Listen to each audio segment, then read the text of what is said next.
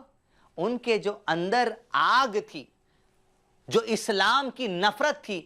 اس کے شعلے بھڑکنے لگے، اور وہ جو پیس ایگریمنٹ مسلمانوں سے مدینے میں کیا تھا، ایک کامن گورننس رول جو مدینے میں کیا گیا تھا، اس کو توڑنا شروع کیے، جس میں سب سے پہلی حرکت انہوں نے یہ کی، مدینے کے بازار میں جہاں پر یہود کے 3 بڑے گروپس مدینے میں تھے، ایک بنو قینوقہ، دوسرا بنو قریظہ، تیسرا بنو نذیر۔ پہلا گروپ بنو قینوقہ، اس کے بازار میں ایک عورت آ کر اپنا سامان بیچتی ہے۔ جب سامان بیچتی ہے تو اس بنو قینوقہ جو یہودیوں کا قبیلہ ہے، یہودیوں کا بازار تھا، وہاں کے ایک شخص نے اس مسلمان عورت کے ساتھ چھیڑ چھاڑ کی اور اس کی بے عزتی کی۔ اس مسلمان عورت نے وہاں پر زور سے آواز لگائی، اس کے آواز کے نتیجے میں ایک مسلمان انصاری صحابی وہاں پر آتے ہیں اور آ کر وہ اس یہودی کو جنہوں نے ایک مسلمان عورت کو چھیڑا تھا، کیونکہ چھیڑنے کا مطلب یہ ہے کہ تم نے پیس ایگریمنٹ توڑ دیا، یہ ایگریمنٹ تھا کہ آپس میں محبت سے رہنا، کسی ایک آدمی نے بھی کسی کو چھیڑا، بے عزتی کی، ریپ کا معاملہ ہوا یا جو سو قتل کا معاملہ ہوا، ایگریمنٹ ٹوٹ جائے گا۔ جیسے عورت کو چھیڑے، اس مسلمان آدمی نے اس عورت کی حفاظت میں اس یہود کو مارا، جب مارا تو یہود وہی مر گیا، جس کے نتیجے میں بنو قینوقہ کے بازار میں دوسرے یہودی آ کر اس مسلمان صحابی کو قتل کر دیے۔ جیسے قتل ہوا، جو ایگریمنٹ تھا وہ ایگریمنٹ یہود نے پہل کر توڑ دیا۔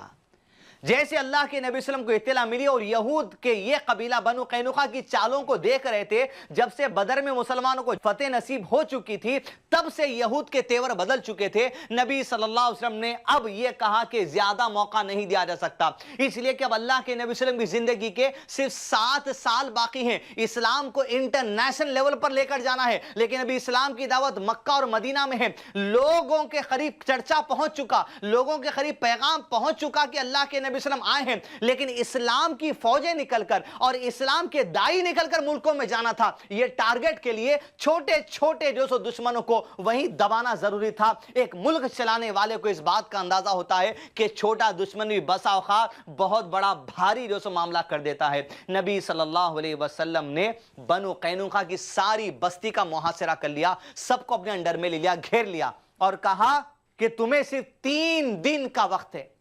3 دن کا وقت ہے، کیوں تم نے مدینے کے کامن گورننس رول کو توڑ دیا،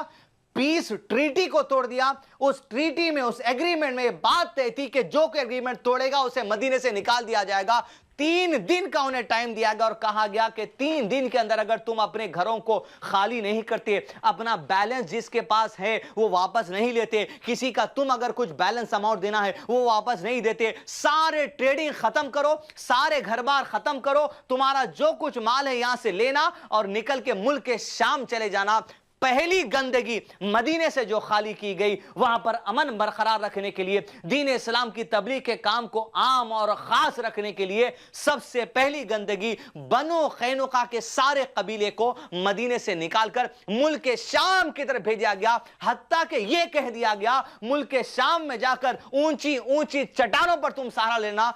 مدینے سے جگہ خالی کر دینا۔ 3 دن گزرنے کے بعد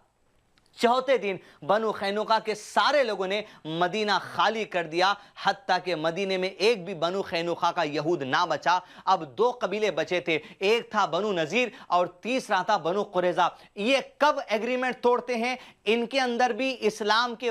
تعلق اسلام کے خلاف میں بدماشی اور شرارت دلوں میں اٹھ چکی تھی جب بدر میں مسلمانوں کو فتح نصیب ہوئی، لیکن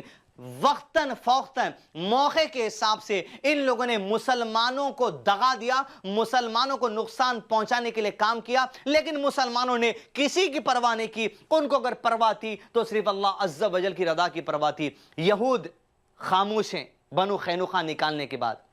مشرکین مکہ اور بڑے طاقتور مشرکین مسلمانوں کی طاقت کا اندازہ ہو چکا، چھوٹے مشرکین کے گروپ جو مسلمانوں کے دشمن تھے وہ مسلمانوں کی جنگ بدر کی فتح دیکھ کے ڈر گئے، چوتھے لوگ منافقوں کی شکل میں ڈر کر اسلام کو قبول کر لیے۔ اور ناظرین، 5واں جو معاملہ تھا وہ مسلمانوں کا معاملہ تھا جن کا دل بس اللہ کی آیات کی طرف،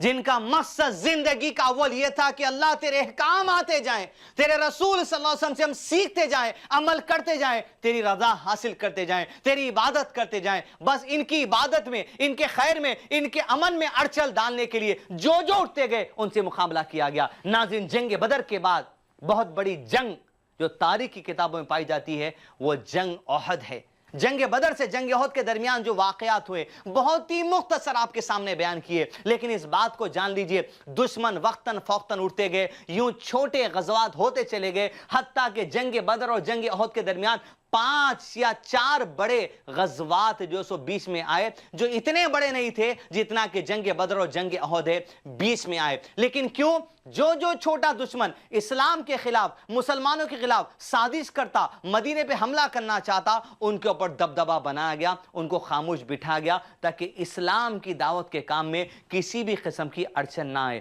ناظرین، حالات آپ کے سامنے رکھ دیے گئے، چاروں طرف سے مسلمانوں کے جو دشمن تھے اب مسلمانوں پہ حملہ کرنے کے موقع تلاش کر رہے ہیں۔ کیسے وہ موقع بنے؟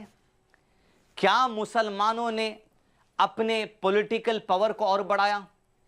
کیسے مسلمانوں نے اکنامیکل پاور کو اور بڑھایا؟ کیسے مسلمان ایک چھوٹی جماعت ہوتے ہوئے دنیا کی بڑی طاقتوں کا سامنا کیا؟